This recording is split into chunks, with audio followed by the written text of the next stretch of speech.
भोपाल से प्रस्तुत हैं प्रादेशिक समाचार। नमस्कार, समाचारों के साथ मैं जितेंद्र रघुवंशी। पहले मुख्य समाचार। सतपुड़ा और भेड़ाघाट यूनेस्को की विश्व धरोहर स्थल की संभावित सूची में शामिल।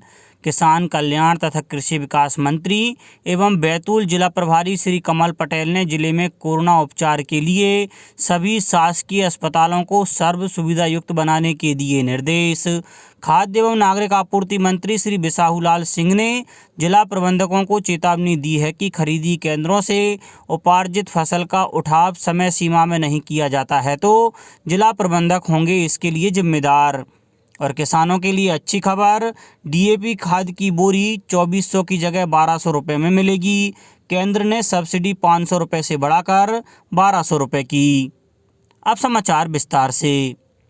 सतपुड़ा टाइगर रिजर्व और जबलपुर के भेड़ाघाट लम्हेटा घाट को यूनेस्को की विश्व धरोहर स्थलों की संभावित सूची में शामिल किया गया है। प्रमुख सचिव पर्यटन श्री शिव शेखर शुक्ला ने बताया कि अब मध्य प्रदेश ऐसा राज्य बन गया है जहां से 2 स्थलों को यूनेस्को विश्व धरोहर की प्राकृतिक श्रेणी की संभावित सूची में शामिल किया गया है। अगले चरण में इन स्थलों का नॉमिनेशन डॉजियर यूनेस्को द्वारा निर्धारित प्रक्रिया के तहत भेजा जाएगा। उन्होंने बताया कि संभावित स्थलों की सूची में विशिष्ट विशेषताओं वाले स्थलों को ही शामिल किया जाता है।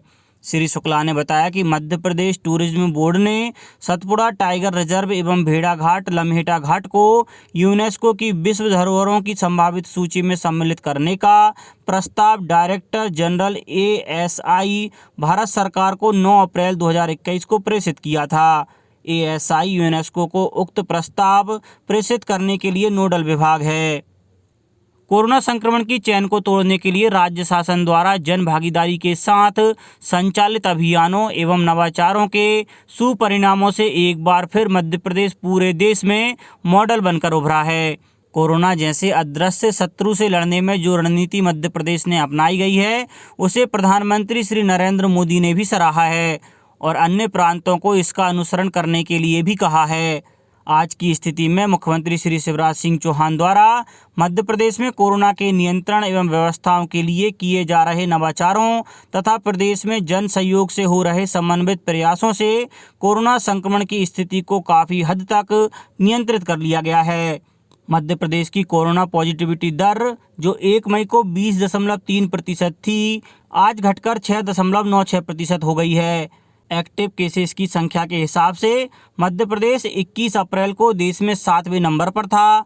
आज की स्थिति में बेहतर सुधार के साथ प्रदेश 15वें नंबर पर आ गया है। प्रदेश में अब तक 6,62,949 मरीज कोरोना को मात देकर अपने घर पहुंच चुके हैं। इनमें 10,337 मरीज कल स्वस्थ हुए। अब कोरोना के सक्रिय प्रकरण 77,607 हो गए हैं। वहीं बीते 24 घंटों में राज्य में कोरोना के 5,065 नए मामले सामने आए हैं। भोपाल में 653, इंदौर में 1,153, ग्वालियर में 105, जबलपुर में 324 नए संक्रमित मिले हैं। विदिशा में 105 मरीज ठीक हुए। वहीं जिले में 47 नए केस मिले। उज्जैन में 151 नए मामले सामने आए जबकि 255 मरीज स्वस्थ हुए। झाबुआ में 9, खंडवा में 7, टीकमगढ़ में 18, अनूपपुर में 74, सीधी में 78, शाजापुर में 62 और मंदसौर में 89 नए संक्रमित मिले हैं। किसान कल्याण तथा कृषि विकास मंत्री एवं बैतूल जिला प्रभारी श्री कमल पटेल ने जिले में कोरोना उपचार के लिए सभी शासकीय अस्पतालों को सर्व सुविधा युक्त बनाने के निर्देश दिए हैं। उन्होंने प्रदेश सरकार के निर्देशानुसार सभी आवश्यक सुविधाएं सभी पीड़ितों को उपलब्ध कराने की समुचित व्यवस्था सुनिश्चित करने को कहा है। श्री पटेल बुधवार को बैतूल में कोरोना नियंत्रण की तैयारियों की समीक्षा कर रहे थे। उन्होंने कहा कि शीघ्र ही बैतूल को हम सभी मिलकर कोरोना मुक्त जिला घोषित कर सकेंगे। श्री पटेल ने कहा कि जिला अस्पताल सहित समस्त सामुदायिक स्वास्थ्य केंद्रों एवं उप स्वास्थ्य केंद्रों को उपचार के लिए सर्व सुविधा युक्त बनाया जाए ताकि आम आदमी को उपचार में परेशानी ना हो। उन्होंने कहा कि ग्राम स्तर पर कोरोना का सर्वे निरंतर जारी रहे ताकि कोरोना संक्रमण के प्रसार को शीघ्रता से नियंत्रित किया जा सके। मुख्यमंत्री श्री शिवराज सिंह चौहान ने कहा है कि प्रदेश में चने के समर्थन मूल्य पर खरीदी की तिथि अब 5 जून तक कर दी गई है। पहले यह तिथि 15 मई थी। किसानों की मांग पर यह निर्णय लिया गया है। मुख्यमंत्री श्री चौहान ने कहा कि प्रदेश में किसी भी किसान का चना समर्थन मूल्य से नीचे नहीं बिकने देंगे। उन्होंने संबंधित विभागों को बढ़ाई गई तिथि अनुसार व्यवस्थाएं सुनिश्चित करने के निर्देश दिए हैं।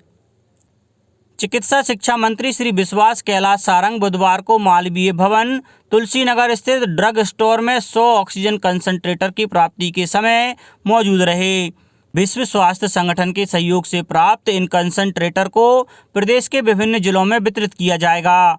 मंत्री श्री सारंग ने बताया कि WHO के माध्यम से 4000 ऑक्सीजन कंसंट्रेटर अलग अलग राज्यों को प्राप्त हुए हैं। यह कंसंट्रेटर मरीजों के इलाज के लिए उपयोगी साबित होंगे। उन्होंने कहा कि कोरोना की रोकथाम के लिए सरकार लगातार प्रयासरत है। उसी का नतीजा है कि प्रदेश में पॉजिटिविटी रेट में कमी और रिकवरी रेट में बढ़ोतरी हुई है। मंत्री श्री सारंग ने कहा कि म्यूकोरमाइकोसिस ब्लैक फंगस के इलाज के लिए सरकार लगातार प्रयास कर रही है। 5 मेडिकल कॉलेजों में निःशुल्क उपचार की व्यवस्था की गई है। ब्लैक फंगस के उपचार के लिए टास्क फोर्स का गठन भी किया गया है। अगले 15 दिन म्यूकोरमाइकोसिस की प्राथमिक लक्षणों पर पहचान कर उसके उपचार का अभियान चलाया जा रहा है। Nasal endoscopy free of cost करने के लिए ENT एसोसिएशन और प्राइवेट सेक्टर से बात की जा रही है। सभी डीन और ENT सर्जन के साथ मिलकर इसके इलाज के लिए विस्तृत रूपरेखा तैयार की जा रही है। खाद्य एवं नागरिक आपूर्ति मंत्री श्री बिसाहू लाल सिंह ने जिला प्रबंधकों को चेतावनी दी है कि खरीदी केंद्रों से उपार्जित फसल का उठाव समय सीमा में नहीं किया जाता है तो जिला प्रबंधक इसके लिए जिम्मेदार होंगे। मंत्री श्री सिंह ने प्रदेश के 6 जिला कलेक्टरों को गेहूं, चना, मसूर और सरसों का उठाव तत्काल कराने के संबंध में पत्र लिखा है। उन्होंने बताया कि परिवहनकर्ताओं द्वारा भी यदि समय सीमा में उपार्जित फसल का परिवहन नहीं किया जाता है तो उनके विरुद्ध कड़ी कार्रवाई की जाए। अतिरिक्त पुलिस महानिदेशक पुलिस प्रशिक्षण एवं शोध संस्थान श्री DC सागर ने जिलों को भारत सरकार के IRAD में सड़क दुर्घटनाओं संबंधी सभी प्रविष्टियां सुनिश्चित करने के निर्देश दिए हैं। उन्होंने बताया है कि अभी मध्य प्रदेश दूसरे स्थान पर है। उन्होंने कहा कि जिले कोशिश करें तो इस क्षेत्र में प्रदेश की पुलिस ध्वजवाहक बन सकती है। ADG श्री सागर ने बताया कि IRAD ऐप के डाटा एंट्री की सड़क परिवहन एवं राजमार्ग मंत्रालय भारत सरकार द्वारा सूक्ष्मता से परीक्षण किया जा रहा है। डाटा एंट्री में पिछड़ रहे गुना, दतिया, छतरपुर, मंडला और अनूपपुर जिलों के पुलिस अधीक्षकों को सुधार के लिए निर्देशित किया गया है।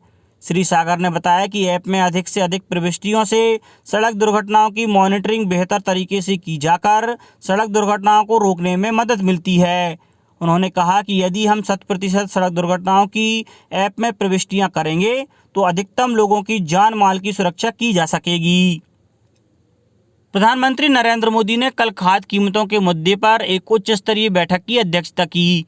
उन्होंने खाद्य कीमतों के विषय पर विस्तृत जानकारी प्रेजेंटेशन के माध्यम से दी। मीटिंग में इस बात की चर्चा हुई कि अंतर्राष्ट्रीय स्तर पर फास्फोरिक एसिड, अमोनिया आदि की बढ़ती कीमतों के कारण खाद्य की कीमतों में वृद्धि हो रही है। प्रधानमंत्री ने जोर देकर कहा कि अंतर्राष्ट्रीय कीमतों में बढ़ोतरी के बावजूद किसानों को पुरानी दरों पर ही खाद मिलनी चाहिए। DAP खाद के लिए सब्सिडी 500 रुपये प्रति बैग से 140% बढ़ाकर 1200 रुपये प्रति बैग करने का ऐतिहासिक निर्णय लिया गया। इस प्रकार DAP की अंतर्राष्ट्रीय बाजार कीमतों में वृद्धि के बावजूद इसे 1200 रुपये के पुराने मूल्य पर ही बेचे जाने का निर्णय लिया गया है। साथ ही मूल्य वृद्धि का सारा अतिभार केंद्र सरकार ने उठाने का फैसला किया है। प्रति बोरी सब्सिडी की राशि कभी भी एक बार में इतनी नहीं बढ़ाई गई है। पिछले साल DAP की वास्तविक कीमत 1700 रुपये प्रति बोरी थी, जिसमें केंद्र सरकार 500 रुपये प्रति बैग की सब्सिडी दे रही थी। इसलिए कंपनियां किसानों को 1200 रुपये प्रति बोरी के हिसाब से खाद बेच रही थीं। हाल ही में DAP के इस्तेमाल में होने वाले फास्फोरिक एसिड, अमोनिया आदि की अंतर्राष्ट्रीय कीमतें 60% से 70% तक बढ़ गई हैं। इसी कारण बस एक DAP बैग की वास्तविक कीमत अब 2400 रुपये है, जिसे खाद कंपनियों द्वारा 500 रुपये की सब्सिडी घटाकर 1900 रुपये में बेचा जाता है। आज के फैसले से किसानों को 1200 रुपये में ही DAP का बैग मिलता रहेगा। अब कुछ समाचार संक्षेप में। नगरीय विकास एवं आवास मंत्री श्री भूपेंद्र सिंह ने बताया है कि अभी तक 52 जिलों में 2,78,949 मेडिकल किट वितरित की जा चुकी हैं। मुख्यमंत्री श्री शिवराज सिंह चौहान ने कल मुख्यमंत्री निवास परिसर में नीम का पौधा लगाया और वैक्सीनेशन की नई गाइडलाइन। कोरोना से उबरने के 3 माह बाद लगेगी वैक्सीन। दूध पिलाने वाली मां को भी टीका लगाया जा सकेगा। अंत में मुख्य समाचार एक बार फिर। सतपुड़ा और भेड़ाघाट यूनेस्को की विश्व धरोहर स्थल की संभावित सूची में शामिल।